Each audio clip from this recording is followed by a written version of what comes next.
Hey, what is up everybody? This is Stevie Breach coming to you here today, fresh out of the gym, fresh out of the pump.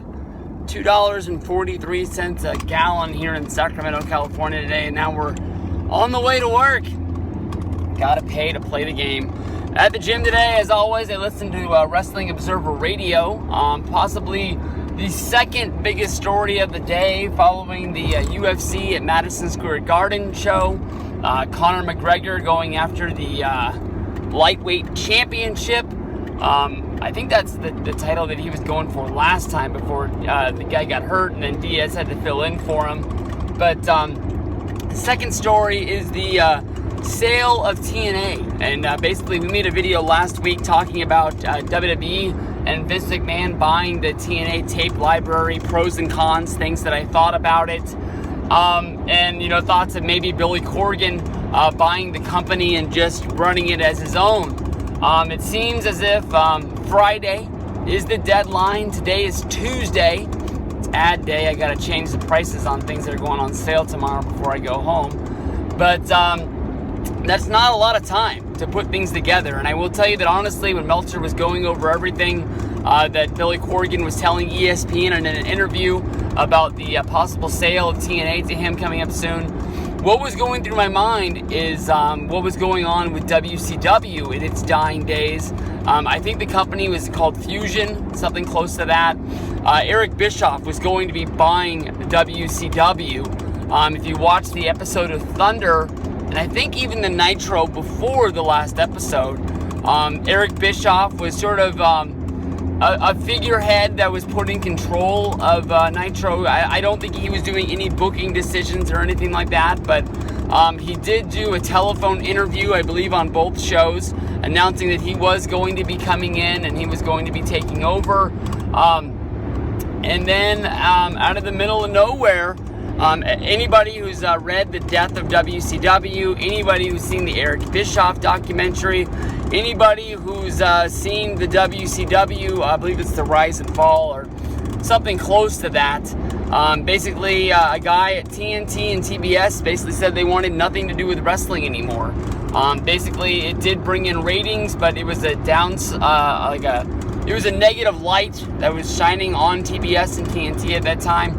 They wanted to be TNT knows drama.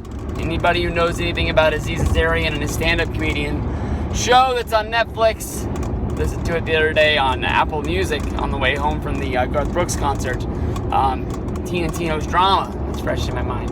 But basically they said there was going to be no more wrestling, which meant that WCW did not have a television deal. And without television, there really was no company to buy.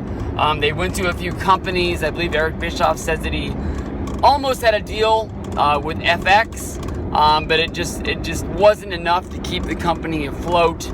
I believe they asked for 40 episodes, and who knows what would have happened if they would have kept going, but it didn't keep going.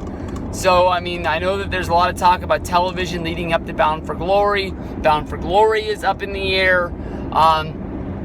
Dixie Carter can sell the company to anyone. She can either sell it to the highest bidder, she can sell it to the person she thinks is going to make her look the best. And there's a lot of different directions that she could go. If you really think about WCW, when WCW went down, Eric Bischoff was looked at as the guy who did beat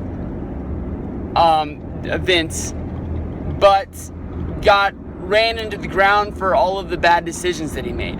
Now Eric Bischoff is looked as one of the figurehead guys in professional wrestling. A lot of people, sort of put Eric Bischoff, Vince McMahon, and Paul Heyman on a pedestal for what the Attitude Era of professional wrestling was with Stone Cold Steve Austin, The Rock, and everything that was a part of the wrestling boom of the late 90s. Even though, Bischoff really stacked Nitro early on in the beginning, and the NWO was a really great idea that caught a lot of steam. As things went along, things started to fall off the tracks, and everybody points in a different direction about what went down. Dixie Carter, as of right now, is probably going to be looked at as the laughingstock of what happened to her company.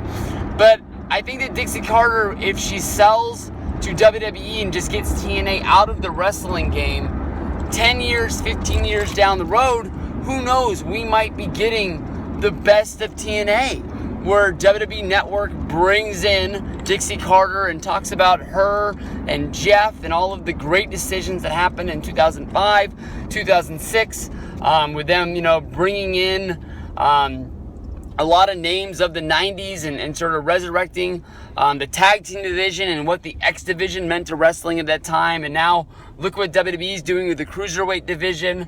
You talk about Kurt Angle and the big jump that he had.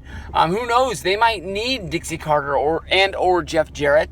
The closer we get to Kurt Angle jumping back to WWE, whether that's just to go into the Hall of Fame or to be some sort of performance coach, you got to think that some sort of documentary / best of DVD of Kurt Angle has to be coming. The only thing that he has, I believe, either a 2000 or a 2001 VHS tape. It's true, the best of Kurt Angle.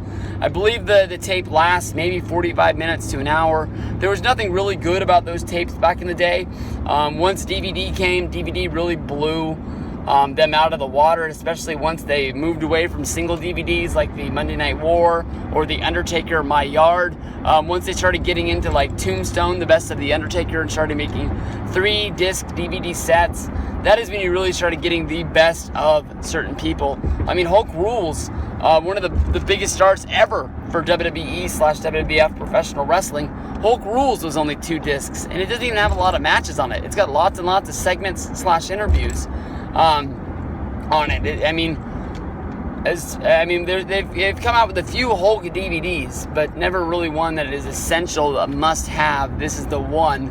But, there's word is that they might be doing some Hulk Hogan video game commercials, so maybe he is coming into the company yet once again, and we'll get something like that. But if Billy Corgan buys the company, I sort of maybe think that makes Dixie sort of save some face in the long run, because a piece of TNA will still be there, whether if that is the 6-sided ring. But the one thing that Billy Corgan has said is that it needs a name change. I mean, and changing it from TNA to Impact Wrestling isn't going to do.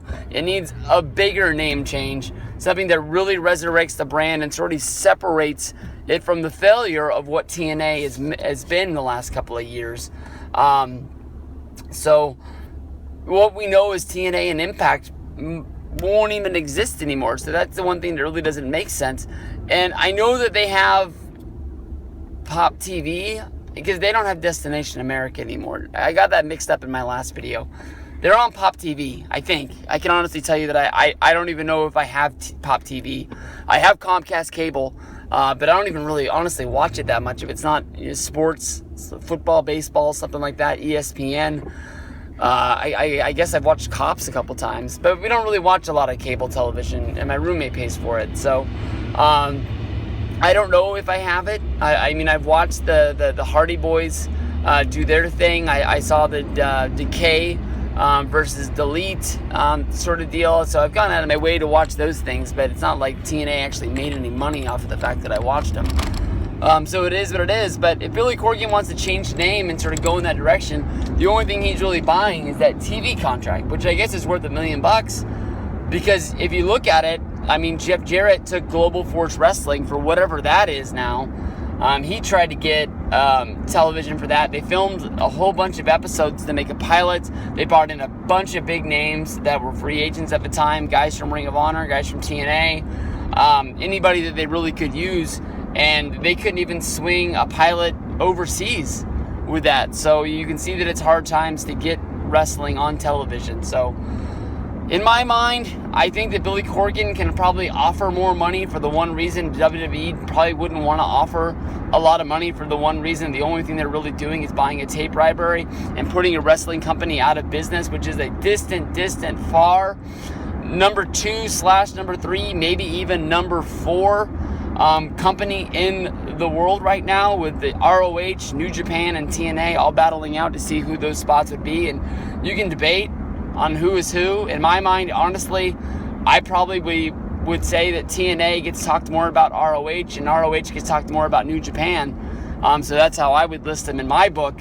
Not as far as best wrestling, but I'm talking about popular wrestling there is in the world. And I think I'm spitting everywhere, so it's probably time to end this one. I need to roll the windows down. It's really fucking hot in here, and drink this Rockstar and get refreshed before I start work. So a little bit more about Vince and TNA. Vince and TNA, I guess, but Vince buying TNA, and the second biggest story of the day. Peace out, everybody.